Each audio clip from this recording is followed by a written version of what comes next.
और कह रहे हैं कि बिहार में ईमानदारी है, न्याय का शासन है। नहीं, ये लूट का मॉडल है बिहार में। नमस्कार, आप देख रहे हैं SDF लाइव इंडिया और मैं हूं गौरव सिन्हा। पूर्व कृषि मंत्री सुधाकर सिंह ने कहा कि जब बिहार में शराब की होम डिलीवरी हो सकती है तो फिर खाद की होम डिलीवरी क्यों नहीं हो सकती। बिहार सरकार के पूर्व कृषि मंत्री सुधाकर सिंह ने एक बार फिर सीएम नीतीश कुमार पर जमकर हमला बोलते हुए राज्य सरकार की बखियां उधेड़ कर रख दी। खगड़िया जिला मुख्यालय स्थित सनौली दुर्गा स्थान परिसर में आयोजित किसान आक्रोश सभा को संबोधित करने पहुंचे पूर्व कृषि मंत्री ने किसानों की समस्याओं को रेखांकित करते हुए कहा कि उर्वरक की कालाबाजारी के लिए अकेले कृषि विभाग ही जिम्मेवार नहीं है, सत्ता के सिंहासन पर बैठे लोग भी इसके लिए जिम्मेदार हैं। लेकिन किसान यदि एकजुट हो जाएं तो सरकार टकुआ की तरह सीधी हो जाएगी। बिहार किसान मंच द्वारा आयोजित किसान आक्रोश सभा को संबोधित करते हुए बिहार सरकार के पूर्व कृषि मंत्री सह विधायक सुधाकर सिंह ने कहा कि बिहार में कृषि रोड मैप फेल है।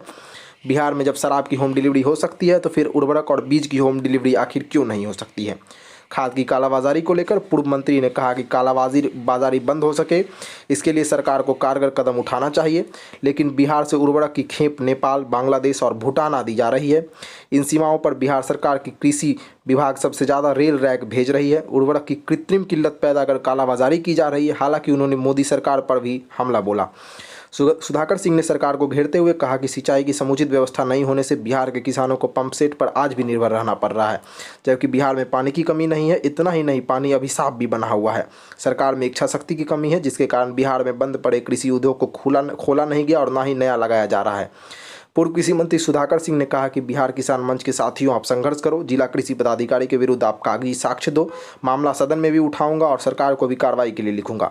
बिहार किसान मंच के प्रदेश अध्यक्ष धीरेन्द्र सिंह टुड्डू ने किसान आक्रोश सभा की अध्यक्षता करते हुए कहा कि जिला कृषि पदाधिकारी खगड़िया के खिलाफ मेरे पास पुख्ता सबूत है। आप सदन में मामला उठाइए और मैं माननीय उच्च न्यायालय में जनहित याचिका दायर कर रहा हूं ताकि उर्वरक की कालाबाजारी पर अंकुश लग सके। अनिल कुमार यादव, अशोक यादव, नागेश्वर चौरसिया, वीरेंद्र यादव, चंदन कुमार, जितेंद्र यादव, शशि प्रसाद यादव, राकेश सिंह, राजेश निराला, हीरा प्रसाद सिंह, विष्णुदेव, देवन सिंह आदि की मौजूदगी में पूर्व कृषि मंत्री ने पत्रकारों के अन्य सवालों का भी बेबाक अंदाज में जवाब दिया। धन्यवाद। होना है तो कोई भी शासन चला ले, इसका विरोध कोई नहीं करता। लेकिन किसानों को लगा कि महात्मा गांधी जब आएंगे देश में, देश आजाद कराएंगे, हमारे बातों को सुनी जाएगी। वह किसान जब इस देश में स्वतंत्रता आंदोलन की लड़ाई में जब खड़ा होता है तब देश में अंग्रेजों को लगता है कि अब यहाँ से भागना ही मुनासिब होगा, क्योंकि उसी किसान के घर से किसानी भी होती थी और उसी परिवार से निकला हुआ जवान लड़ने के लिए सीमा पे जाने का काम करता था। आज भी 99% जो जवान है वो किसानों के घर से जाते हैं। लेकिन जब आती है बात किसानों की तो किस तरीके से ठगने का काम इस बिहार में करने का काम, मैं 2-3 केवल सवाल को लेकर के आपको चर्चा किया। एक फर्टिलाइजर का जो सवाल है, जो रोज उससे आप पीड़ित हैं। धान गेहूं खरीद, मक्के की खरीद, गन्ने की खरीद, जूट मिलों की खरीद, जूट मिलों का बंद होना, गन्ने के मिलों का बंद होना। अगर हम टोटल में देखें, मैं साधारण तरीके से 2-3 बात मैं कहूंगा। कृषि रोड मैप 1, 2, 3 आता हो, लेकिन ये पहला, दूसरा, तीसरा जैसा नहीं। चौथा, किसानों के हिसाब से होना चाहिए। मैं सादे समय नहीं लूंगा, 5 मिनट में अपनी बात समाप्त करूंगा। कृषि रोड मैप को लेकर के चर्चा करके, ठंड काफी है, बीच में लगा कि ठंड चला जाएगा, फिर वापस आया है, कोई बात नहीं। कृषि रोड मैप 1, 2, 3 में कहा गया ये 22 है, खत्म हो रहा, 23 आ गए, ये खत्म हो गया, समय पूरा हो गया। कहा गया था कि बिहार में कृषि रोड मैप 2 और 3 के जरिए हम बिहार में उत्पादन, हम अनाज का हम 1 करोड़ 80 लाख टन से बढ़ा करके हम 3 करोड़ टन करेंगे। और 3 करोड़ टन करने के लिए लोगों ने 3,10,000 करोड़ का बजट बनाने का काम किया।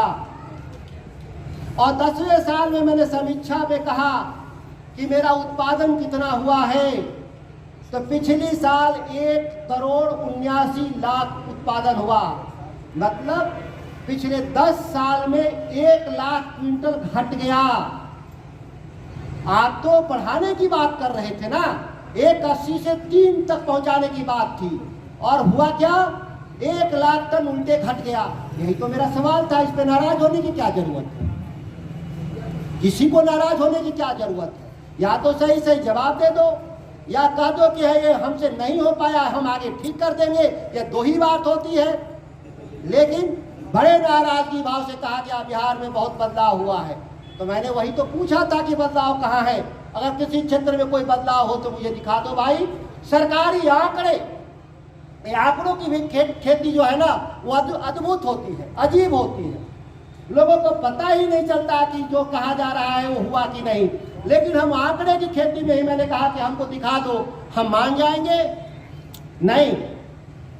हर खेत तक पानी पहुंचाने का लक्ष्य रखे पैक्स वाला, और दस्तखत बना करके पैक्स वाला उसके नाम से पैसा निकाल लेता है और कह रहे हैं कि बिहार में ईमानदारी है, न्याय का शासन है। नहीं, ये लूट का मॉडल है बिहार में। इस तरह से डिजाइन किया गया पूरे लूट तंत्र को कि बिहार की पुलिस भी जांच करने में फेल कर जाएगी। जांच दे दीजिएगा तो नहीं पकड़ पाएगी पुलिस इस तरीके से। इसलिए कि तमाम जो गड़बड़ी है वो सत्ता संरक्षित है, और जब सत्ता संरक्षित हो तो उसको आप नहीं पकड़ सकते। ये हालत बिहार के भी कहा गया देश के प्रधानमंत्री के द्वारा, नरेंद्र मोदी जी के द्वारा 2022 में किसानों की आय को दोगुना कर देंगे। भारत सरकार का RBI का आंकड़े जारी किया है, पिछले 8 साल में 8% किसानों की आय बढ़ी है। कागज में, ओरिजिनल में नहीं। वो 8% का बढ़ा है। करना कितना था? 200%। बढ़ा कितना? 8%। वह भी 8% इसलिए नहीं बढ़ा कि आप मिनिमम सपोर्ट प्राइस पर आपने दाम को जोड़ दिया। वह गन्ना हो, मक्का हो, जूट हो, धान और गेहूं हो, उसको आप मिनिमम सपोर्ट तो किसी को मिला ही नहीं, तो उसकी आय कैसे बढ़ेगी? जब उससे 20% कम मिला पैसा, आप मिला ही मुझे 80 रुपया और सरकार का रेट मिला आपको 100 रुपए। आज के किसान को समझ में नहीं आता कि हम कौन रास्ता अख्तियार करें। वो रास्ता बनता है पंजाब और हरियाणा के किसान आंदोलनों जैसा। आप लोग को कमर कसना होगा। वो 13 महीना दिल्ली में बैठे थे। जिस दिन बिहार के किसानों को 13 दिन बैठने की हैसियत पैदा हो जाएगी, बिहार की सरकार, कहते हैं लोग, टेकुआ जैसा सीधा होगा। सबसे सीधा किसको माना जाता है? टेकुआ को, रजाई सिलने वाली, वैसा सीधा हो जाएंगे। लेकिन अभी तो हम लोग 13 घंटा भी नहीं बैठ पा रहे हैं। यही हमारी समस्या है। मैं शुभकामना देता हूँ आए हुए लोगों को कि आपकी संख्या पर बैठे हैं। अभी चर्चा में पता चला कि सहरसा में भी किसान कई महीनों से वहां धरना पे बैठे हैं। बिहार बदल मुख्यमंत्री नीतीश कुमार जिम्मेदार हैं या उनके सहयोगी भी जिम्मेदार हैं? एक बात साफ है, इस देश की बात कर रहे हैं, बिहार की बात नहीं कर रहे हैं। जो दौर राजनीति का है, India is Indira, Indira is India देश देखा है। अब क्या है वहाँ पे? मोदी इज इंडिया और इंडिया इज मोदी। तो इस देश में किसकी सरकार है? मोदी की सरकार है। इस देश में भारत की सरकार नहीं है, भाजपा की सरकार नहीं है। किसकी सरकार है? मोदी की सरकार। और बिहार में किसकी सरकार है? वो तो नारा भी लगा था ना, कौन नारा लगाया था लोगों ने? 15 का चुनाव मुझे अच्छी तरह से याद नहीं है, नीतीश कुमार है नारा लगा था। बिहार में बाहर है और नीतीश कुमार। तो सवाल ये है कि जब मीडिया के बंधु जानते हैं कि सरकार का मतलब मुख्यमंत्री और सरकार का मुख्यमंत्री प्रधानमंत्री है, तो फिर दूसरे से सवाल क्यों होना चाहिए?